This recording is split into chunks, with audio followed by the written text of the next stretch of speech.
भगवान भोलेनाथ श्रावण मास में जो भगवान भोलेनाथ की जाने अनजाने में भी अगर कोई गलती से शिव का पूजन करता है अथवा शिव का स्मरण करता है तो भूत बावन भोलेनाथ उसके ऊपर अहेतु की कृपा करते हैं। श्रावण मास की शिवरात्रि 6 तारीख को है।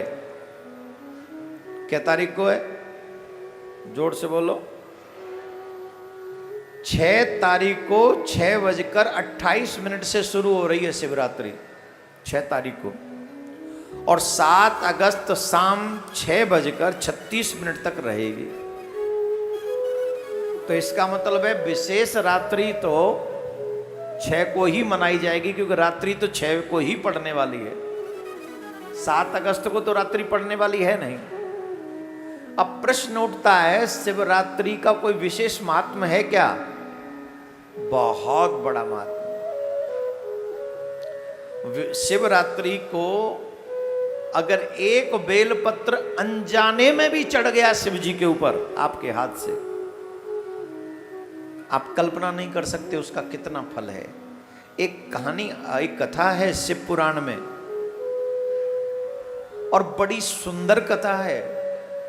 शिव पुराण के कोटि रुद्र संहिता में ये कथा आती है। गलती से भी जिसके मुंह से शिव शिव निकल गया, शिव का नाम निकल गया, उसके पुण्य का प्रभाव कितना है कोई बता नहीं सकता। हमने कहा कि कल हम कह रहे थे ओम नमः शिवाय उन लोगों को नहीं बोलना चाहिए जिनका यज्ञोपवीत नहीं हुआ, उन्हें ओम नहीं बोलना चाहिए। ध्यान से सुन ले, नमः शिवाय बोल लो चाहे, लेकिन ओम नमः शिवाय नहीं बोलना चाहिए। जो लोग यज्ञोपवीत धारण नहीं करते हैं उन्हें ओम नमः शिवाय नहीं बोलना चाहिए। ओम का उच्चारण नहीं कर सकते वो लोग। ध्यान देंगे इस बात को, बड़े सावधानी पूर्वक सुने। जो लोग यज्ञोपवीत धारण नहीं करते, जिनका यज्ञोपवीत संस्कार नहीं हुआ, उसमें देवियां भी आ जाएंगी। देवियां सोच रही हमारे लिए हम तो क्या हम बोल रहे नहीं, तो आपके लिए दूसरा विधान है। बोले क्या?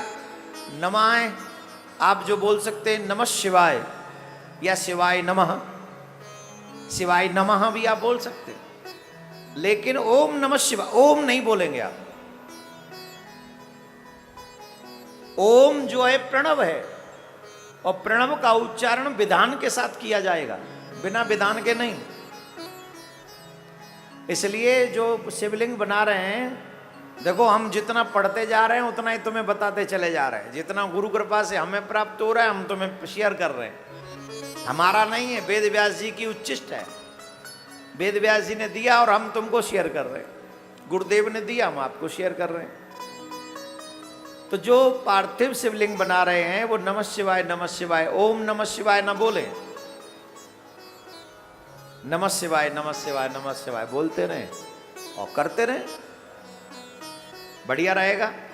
बोले अब तक तो हम ओम नमः शिवाय बोल रहे थे तो गलती हो गई, सॉरी बोल दो। भगवान कौन सा वहां जाके हमसे लड़ेगा।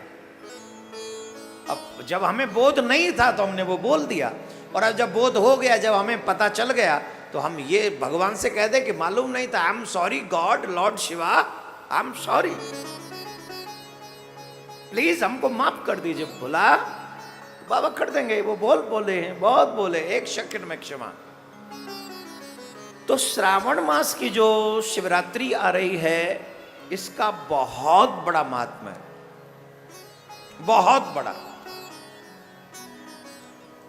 हम सबको, वैसे हम तो सोच रहे हैं भगवान कृपा कर दे कि श्रावण मास की शिवरात्रि को अभिषेक किया जाए। वो हम अपना सोचेंगे, तुम्हारा नहीं। तुम्हारा सोच के तो हम फंसते ही जा रहे हैं। जितना हम सोचते तुम लोगों का कल्याण हो, उतना ही हम फंसते जा रहे हैं। कभी कभी तो मन में आता है कि तुम अकेले फंसो और सबका कल्याण हो जाए, तो उस फंसने में भी भलाई है। लेकिन कभी कभी मन करता है कि भैया तुम्हारा भी तो सोचो कुछ। तो चलो आज आप ही बताओ, हमें अपना सोचना चाहिए कि आपका?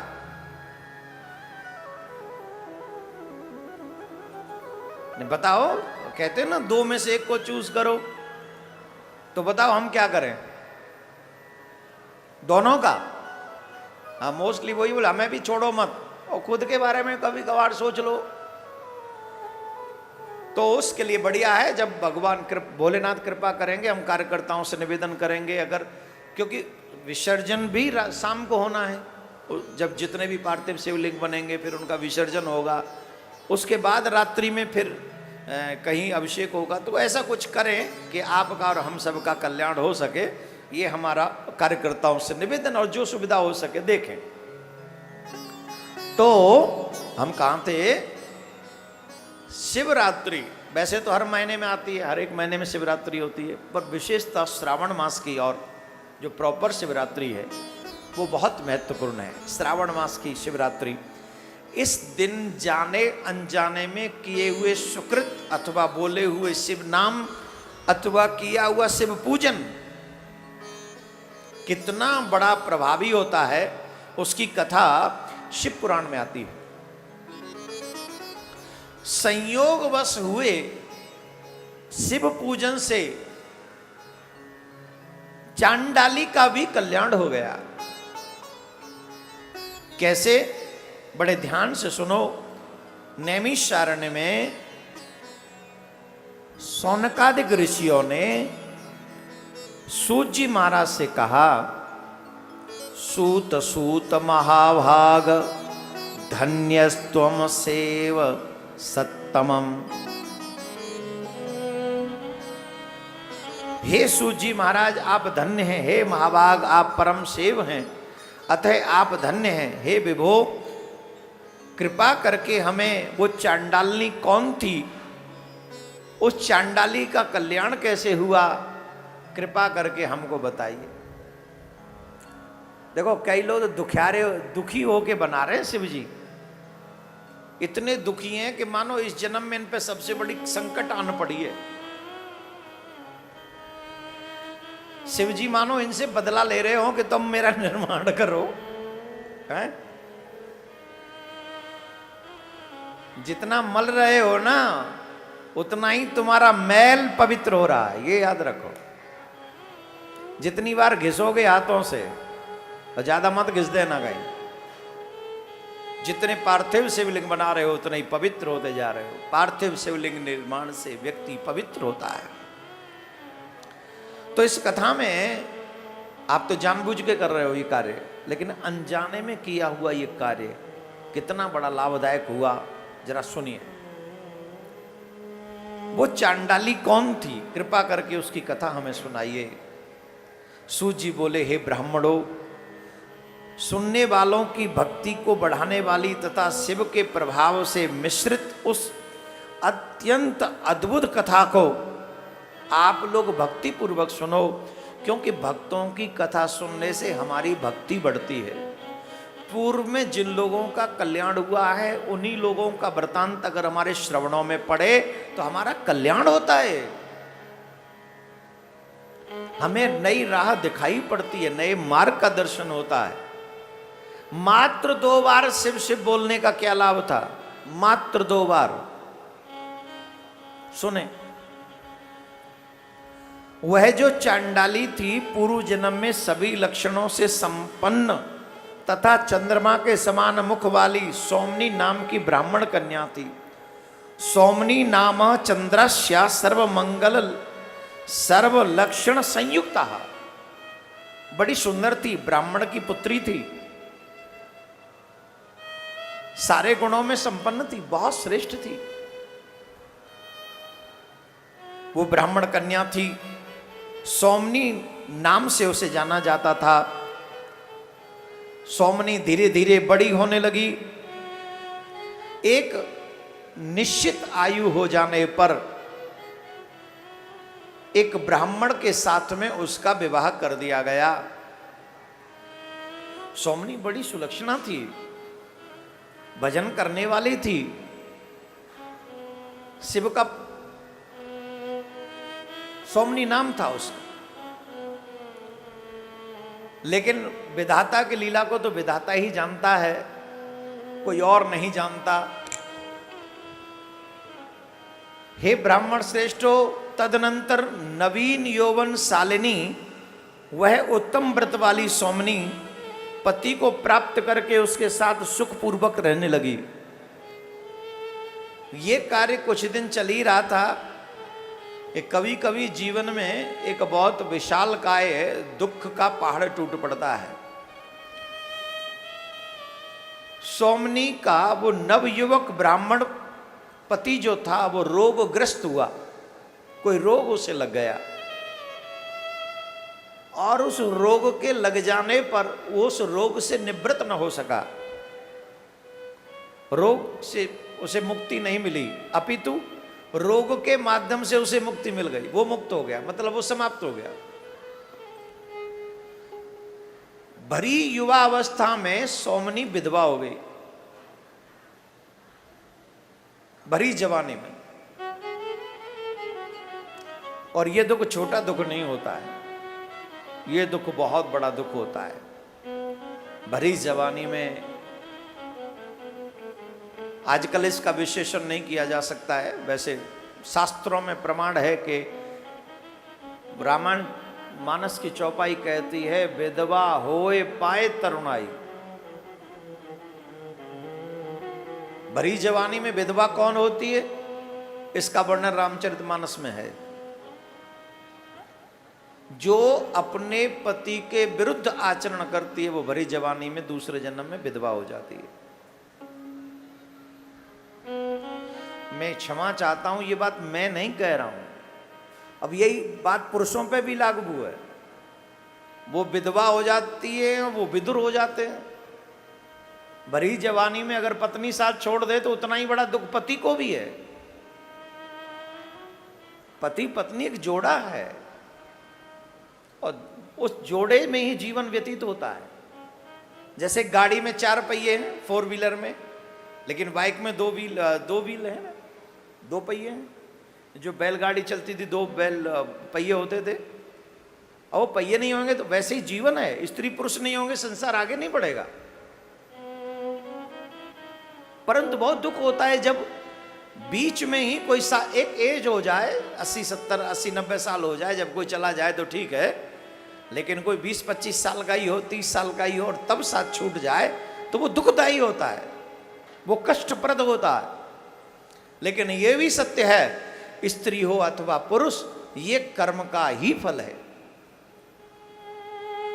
जो चाहे स्त्री हो अथवा पुरुष हो, जो मन चाहा व्यवहार करता है, जो मर्यादा का उल्लंघन करता है, जो मर्यादाओं में नहीं रहता है, कम शब्दों में अधिक समझें, उसे दूसरे जीवन में अथवा इसी जीवन में भरी जवानी में या तो उसे विधवा होना पड़ता है या उसे विदुर होना पड़ता है। विदुर मीन्स पुरुष को। इसलिए शास्त्र युक्त कर्म करके अपने जीवन को आगे जीना चाहिए। सोमनी ने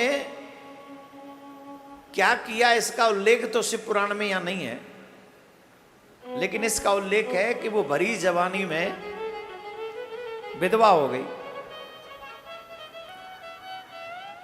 और भरी युवानी में अपने मन को रोकना बड़ा मुश्किल था, बहुत मुश्किल था। घर वाले ये डरने लगे कहीं ऐसा ना हो कि ये गलत मार्ग पर चली जाए। अगर ये गलत मार्ग मनमुखी हो गई, मनमुखी का मतलब जो मन पे आए। बच्चों को ध्यान से सुनना चाहिए, कभी भी जीवन मनमुखी होकर नहीं जीना चाहिए। जो मन में आए हम वही करेंगे, ये तो निश्चित दुख ही देगा। जो हमारे शास्त्र कहें, जो हमारे पुराण कहें, जो हमारे घर के बड़े कहें, वो अगर हम करेंगे तो कभी दुखी नहीं होंगे। गूढ़ दुख उसे मिलता है जो मनमुखी जीवन जीता है। मेरे मन पे आए वो आते ना, मैं चाहे ये करूं, मैं चाहे वो करूं, मेरी मर्जी। मर्जी से दुनिया नहीं चलती है माय डियर। मर्जी तो सबकी प्रधानमंत्री बनने की है, बनोगे? मर्जी तो सबकी बिल गेट्स बनने की है, बन पाओगे? मर्जी तो जो भक्त हैं उनको भगवान से मिल जाने की है, मिल पाओगे?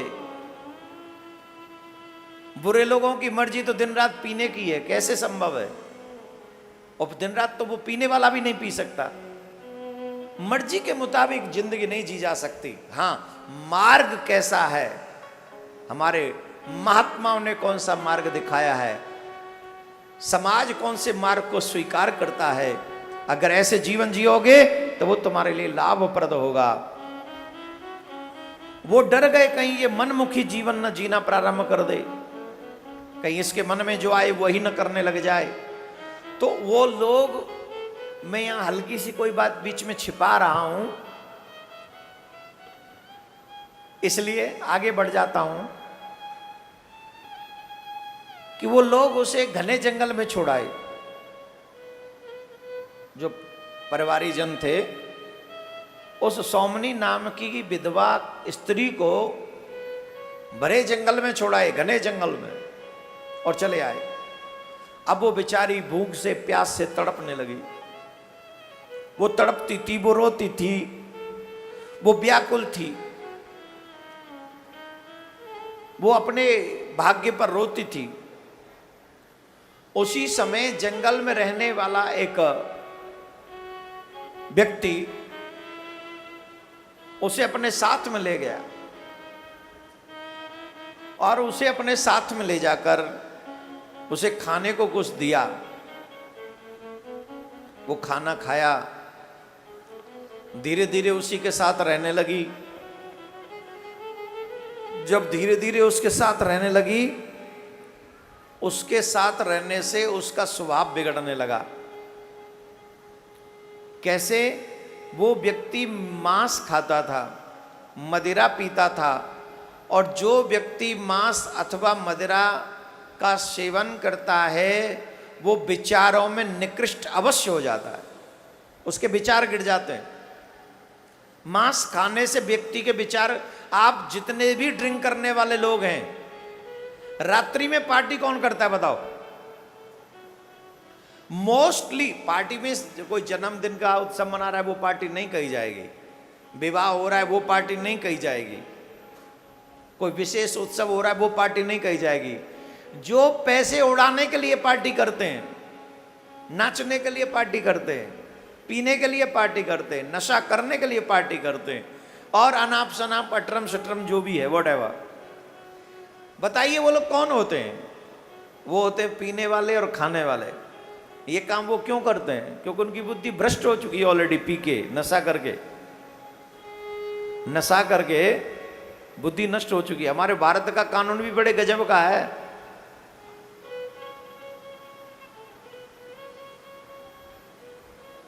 हमारे यहां कहते हैं पी के ड्राइविंग मत करो। क्या कहते हैं? पी के ड्राइविंग, नशा करके ड्राइविंग मत करो। और जितने भी मदिरा के ठेका हैं वो सब हाईवे पे ही हैं, और वो दुकानें सरकार की हैं, सरकार ने खोलने की इजाजत दी है। ये देखो क्या गजब का कानून है। ड्राइविंग नहीं करो ड्रिंक करके, लेकिन सारी दुकान हाईवे पे खुली पड़ी है। और भयंकर ठंडी, महाभयंकर ठंडी, जिन क्या कह लगते हैं, अंग्रेजी शराब की दुकान कहाँ है? बोले हाईवे पे। जब पी के ड्राइविंग करनी नहीं तो हाईवे पे दुकान खुलवाई क्यों रहे हो? सरकार को गोडाउन बनाने चाहिए, एक शहर में एक गोडाउन बस, और वो भी सरकार के द्वारा संचालित हो, और वो भी उन्हें मिलेगा जिनका आधार कार्ड होगा, और उन्हें ही मिलेगा जिनकी मासिक आय कम से कम 15 लाख रुपए महीने हो, जिसमें से 5 लाख सरकार को देने होंगे पर मंथ टैक्स के रूप में। उन्हें सरकार शराब मुफ्त में पिलाएगी। राधे राधे बोलना पड़ेगा। बोलो मेरा आइडिया कैसा लगा? कम से कम जो रोज 100 रुपये कमा के लाने वाला और 50 रुपये की दारू पी के आने वाला, वो घर बच जाएगा, उस घर की माँ बच जाएगी, डांट नहीं खानी पड़ेगी, बच्चों के आगे गाली नहीं सुननी पड़ेगी, वो परिवार बच जाएंगे, वो बच्चे अपने माँ बाप को झगड़ते हुए नहीं देखेंगे। कितने घर उजड़ गए, वो घर उजड़ने से बच जाएंगे। सरकार को काम वो करना चाहिए जो जनता के हित में हो, वो नहीं करना चाहिए जिससे देश का खजाना बढ़ जाए। अगर देश की जनता समृद्ध रही, प्रबुद्ध रही, बढ़ी रही, कभी भी खजाना बढ़ देगी। लेकिन देश की जनता ही जब टूटे हुए पैरों पर आगे बढ़ेगी, घर टूटे हुए होंगे, बच्चे बिखरे हुए होंगे, तो खजाना कितना भी भर लो, तुम्हें खाली करना ही पड़ेगा, राधे राधे बोलना पड़ेगा, जोर से बोलना पड़ेगा। उस कन्या को जो लेके गया था, वो पीने खाने वाला था, वो खुद भी पीता था और उसे भी पिलाता था, सोमनी को पिलाता था, और वो भी बैठ के पीती थी, मांस खाती थी, मांस। अरे ऐसे क्यों हंस रहे हो? शहरों में कई पीती हैं, आपको बहुत मिल जाएंगी। पता नहीं कौन कह रहा था, अरे छोड़ो ना, क्या बाढ़ में जाना दो, हमारा क्या मतलब पड़ा। बोले महाराज ज्यादा नहीं पीते, कभी कभार पार्टी में, पार्टी होती है, बाहर में जाए ऐसी पार्टी, क्या मतलब उस पार्टी से। देखो पार्टी तो ये है जो अभी यहां चल रही है, कितनी पवित्र पार्टी चल रही है। जो इसमें गलती से भी इन्वॉल्व हो गया उसका बेड़ा पार हो गया। और रात में नहीं हो रही, दिन में हो रही है। आहा, उस पुरुष से उसको एक कन्या हो गई। लेकिन पुरुष बड़े स्वार्थी होते हैं, जहां मतलब सिद्ध हुआ वहीं से निकल जाते हैं। उसे छोड़ के वो व्यक्ति निकल गया कहीं बिना बताए। अब बहुत दिन तो ढूंढते रही, नहीं आया, नहीं आया तो सोचा कि अब तो खुद ही जीवन व्यतीत करना पड़ेगा। अब कैसे जीवन व्यतीत करे। एक दिन रात्रि में कन्या सो गई थी, उसका मन हुआ कुछ मांस खाने का, मांस खाने का मन हुआ उसका। और मांस खाने के लिए रात्रि, अच्छा उसके जहां वो रहती थी उसी घर के बगल में एक बाड़ा था। बाड़ा, बाड़ा समझते हो, जहां पशु रहते हैं, वहां बकरे भी थे और बछड़े भी थे। क्या थे? उस बाड़े में बकरे भी थे और बछड़े भी थे। इसने कुल्हाड़ी उठाई, अंधेरा हो रहा था, ये सोच के एक बकरा काट के लाऊंगी और खा लूंगी तो मेरा भोजन बन जाएगा। अंधेरा हो रहा था, जाके पकड़ लाई और कुल्हाड़ी से प्रहार किया और मार दिया उसको और उसे ले आई। जब घर में लेके आई, जब उसका वहां, क्योंकि कुछ जो घर में दीपक जल रहा था, और जब दीपक जलता हुआ उसको दिखाई पड़ा तो देखा तो वो बकरा नहीं था, बछड़े का सर था। कुछ भी हो, थी तो ब्राह्मण की बच्ची। उसको लगा कि ये तो बहुत बड़ा अपराध हो गया आज। जैसे ही बछड़े को देखा, उसके मुंह से 2 बार निकला शिव शिव। कितनी? जोर से बोलो। Only 2 times. She said Shiva Shiva. 2 बार बोले शिव शिव शिव। लेकिन नशा करके, मांस खा के उसकी बुद्धि इतनी मलिन हो चुकी थी, इसके बावजूद भी वो बछड़े को खा गई। बछड़े को मांस, वो बछड़े के मांस को खा लिया उसने। इसके बाद वो मर गई, कुछ समय बाद मर गई। काल जब आता है तो अच्छे अच्छों को ठिकाने लगा देता है, उसको भी ठिकाने लगा दिया। वो मर गई। यमराज के दूत उसे लेकर गए और यमराज के दूत जब उसे लेकर गए तो यमराज ने उसे अनेकानेक नरकों में यातनाएं दी, कष्ट दिया, क्योंकि पाप किए थे, मांस खाया था, मदिरा पी थी। जो लोग मांस और मदिरा पान करते हैं, सेवन करते हैं, मानो या मत मानो, आज मत मानो कोई बात नहीं, पर कल जब यमराज के दूत तुम्हारे जो है सो लाल पीले कर देंगे तुमको, फिर तुम्हारा सब कुछ होश ठिकाने आ जाएगा। तुम्हारी सुभैया शिव पुराण में बताऊंगा, नरकों का भी वर्णन शिव पुराण में भी है। शिव पुराण 15 से 21 अगस्त हम आपको सुनाएंगे, तब तक शिव कथा चलती रहेगी ऐसे ही। शिव कथा मतलब किसी भी पुराण से, कहीं से भी, स्कंद पुराण की भी हमने शिव कथा आपको 1-2 प्रसंग सुनाए, लिंग पुराण के भी कुछ प्रसंग हैं, रामचरितमानस के भी कुछ प्रसंग हैं। तो शिव कथा में तो सब सम्मिलित हो जाएगा, लेकिन जब शिव पुराण होगा तो फिर तो मात्र शिव जी की कथा शिव पुराण से ही कही जाएगी, पूरे विधान से। तो शिव पुराण में भी नरकों का वर्णन किया गया है। मदिरा मद्यपान करने वाले, मांस भक्ष्य करने वाले सबको नरक में जाना पड़ता है।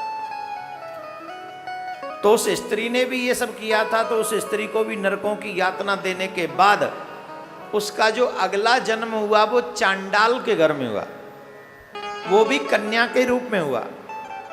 ध्यान से सुनना, पीने खाने वाले सुन लो, सुन लो, पीने खाने वालों सुन लो, तुम्हारी दशा क्या होगी सुन लो। जो पीते खाते और उल्टे सीधे काम करते हैं, यमराज उन्हें कैसी पनिशमेंट दे दे। उसका जो अगला जन्म हुआ वो चांडाल के घर में हुआ। जन्म के कुछ समय बाद ही उसके माँ बाप मर गए।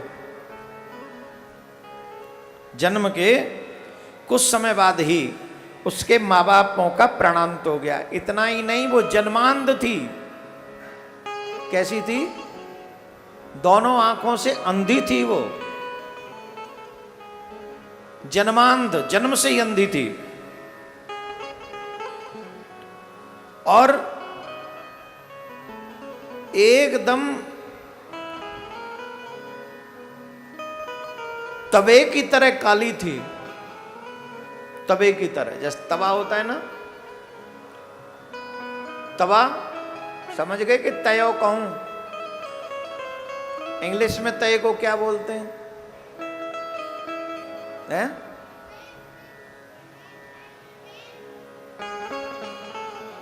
हाँ, ये तो देखो क्या बोलते बेटे, पेन, पेन। और चूल्हे में दे दो, तुम समझ गए ना। मैं काहे को अपना टाइम खराब करूं? वही कहते हैं जो अभी आप लोगों ने कहा इंग्लिश में, तय को, तय को, तवे को, वही कहते हैं। तो जैसे तवे का कलर था वैसा ही उसका कलर था, एकदम काली, जन्मांध, ऊपर से कुष्ठ रोग की मरीज, ऊपर से कुष्ठ रोग की मरीज।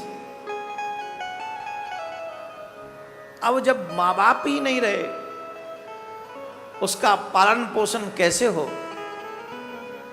जैसे तैसे पड़ोस में से कभी मांग के ले आती, कभी कहीं से, कभी कोई कुछ दे देता, ऐसे वो अपना जीवन व्यतीत कर रही थी। उसके बाद वह अंधी चांडाली भूख से पीड़ित एवं दीन हो, लाठी हाथ में लेकर जहां तहां डोलती और चांडालों के झूठन अन्न से अपने पेट का पोषण करती। इस प्रकार महान कष्ट से अपनी अवस्था का बहुत भाग बिता लेने के पश्चात वृद्ध अवस्था से ग्रस्त शरीर वाली वो घोर दुख पाने लगी। किसी समय उस चांडाली को ज्ञात हुआ कि आगे आने वाली शिव तिथि में बड़े बड़े लोग गोकर्ण क्षेत्र की ओर जा रहे हैं।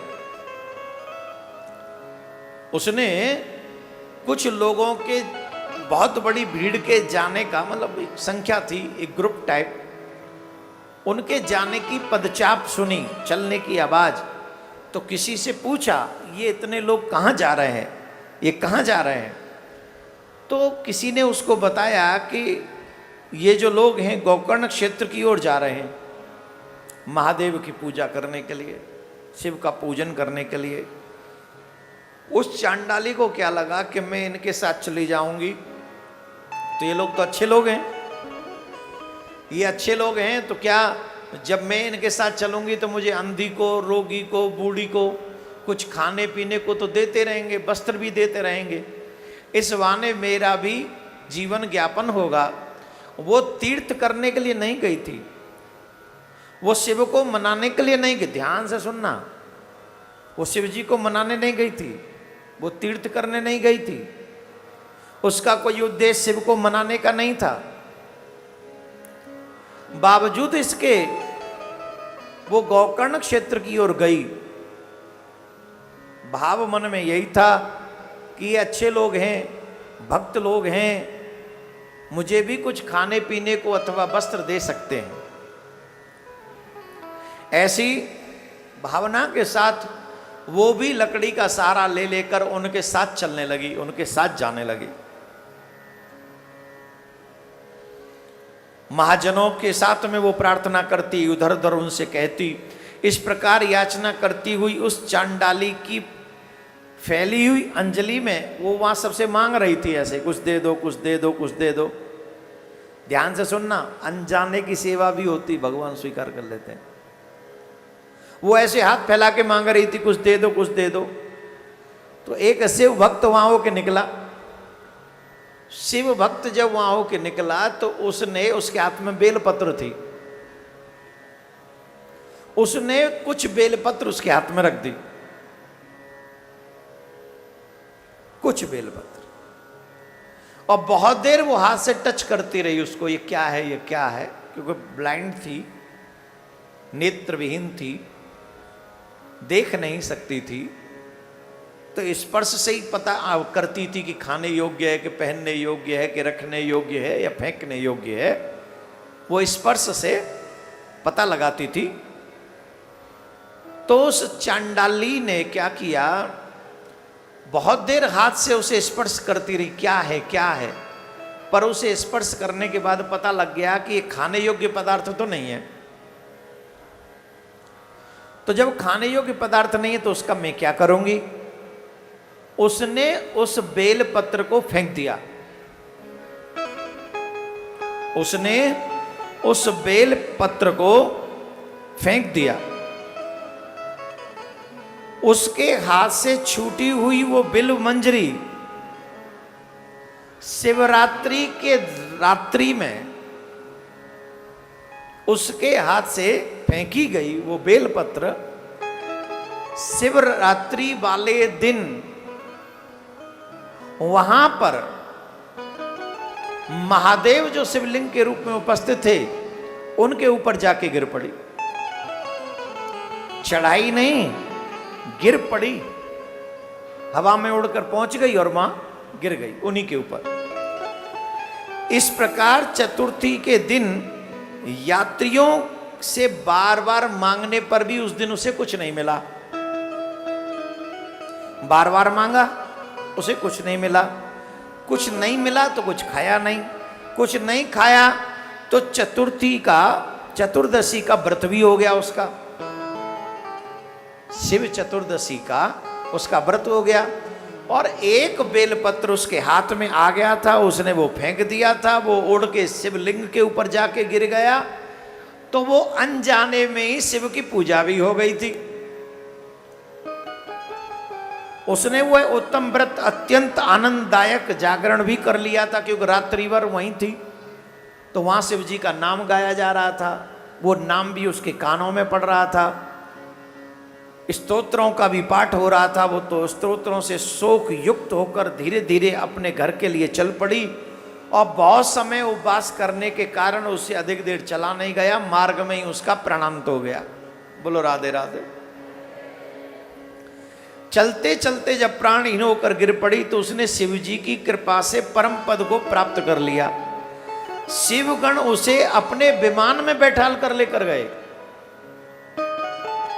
शिवगण उसे अपने विमान में बैठाल कर लेकर गए, भगवान शिव के पद को प्राप्त कर लिया। हे ब्राह्मणों, पूर्व जन्म में इस व्यभिचारिणी स्त्री ने जो अज्ञान में इस व्यभिचारिणी स्त्री ने पूर्व जन्म में अज्ञानतावश, ज्ञान से नहीं अनजाने में, जानबूझ के नहीं, जो बछड़े को काटते समय 2 बार शिव शिव कह दिया था, उसके फलस्वरूप इसको गोकर्ण क्षेत्र में आने का सौभाग्य प्राप्त हुआ। और गोकर्ण क्षेत्र में आने के बाद अनचाहे शिवरात्रि का व्रत हो गया, और अनचाहे हाथ से बेलपत्र महादेव के ऊपर जाकर चढ़ गया। बोलो राधे राधे। ऐसे नहीं, जोर से, जानबूझकर नहीं, चाहकर नहीं, अनजाने में वो बेलपत्र शिव जी के ऊपर जाके गिर गया। अनजाने में किया हुआ वो पुण्य, वो सत्कर्म उसका बेड़ा पार कर गया, उसका कल्याण कर गया, उसे भगवान शिव के धाम में प्रवेश मिल गया। वो शिव के धाम में जाकर बैठ गई और आज भी वहां पर सुख पा रही है। हे ब्राह्मणों, शिव जी की इस प्रकार की महाबलेश्वर नामक महालिंग शीघ्र ही सभी पापों को नष्ट करने वाला तथा परमानंद प्रदान करने वाला है। वो चांडालनी आज भी भगवान के धाम में सुख पा रही है। ध्यान देने योग्य बात है, आप सब ध्यान देंगे। जिसने अनजाने में शिवरात्रि का व्रत किया, अनजाने में, और अनजाने में बेलपत्र फेंक दिया था जो चढ़ गया, उसका फल ये हुआ कि आज भी वो चांडाली भगवान के धाम में है। आप अगर शिवरात्रि के दिन जानबूझकर अभिषेक करेंगे, आप अगर शिवरात्रि के दिन जानबूझकर बेलपत्र चढ़ाएंगे, आप अगर जानबूझकर उस दिन व्रत रखेंगे, आप अगर उस दिन जानबूझकर शिव जी का नाम उच्चारण करेंगे और जागरण करेंगे, तो कभी सोचा है कि उसका कितना बड़ा फल होगा? सोचा है? नहीं सोचा होगा, सोचने का समय नहीं है। तो आइए इस श्रावण मास में एक और श्रेष्ठ कार्य करते हैं। कौन कौन रहेगा मेरे साथ शिवरात्रि का व्रत?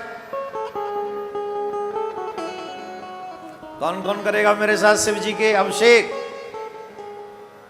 और कौन कौन चढ़ाएगा मेरे साथ शिव जी पे बेलपत्र?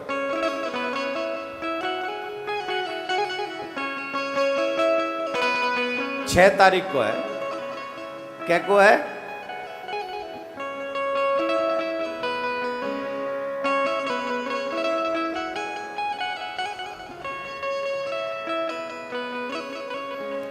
क्या बोलना पड़ेगा? अब कैसे होगा वो तो हम नहीं बता सकते, वो तो हमारे कार्यकर्ता आपको सूचना दे देंगे कि कौन कौन उस दिन स्पेशली। अगर रात्रि में अलग से अभिषेक, जो पूर्ववत अभिषेक है वो चलेगा ही, लेकिन अलग से भी करना हुआ तो अलग से भी शिवरात्रि का व्रत करे अभिषेक करेंगे।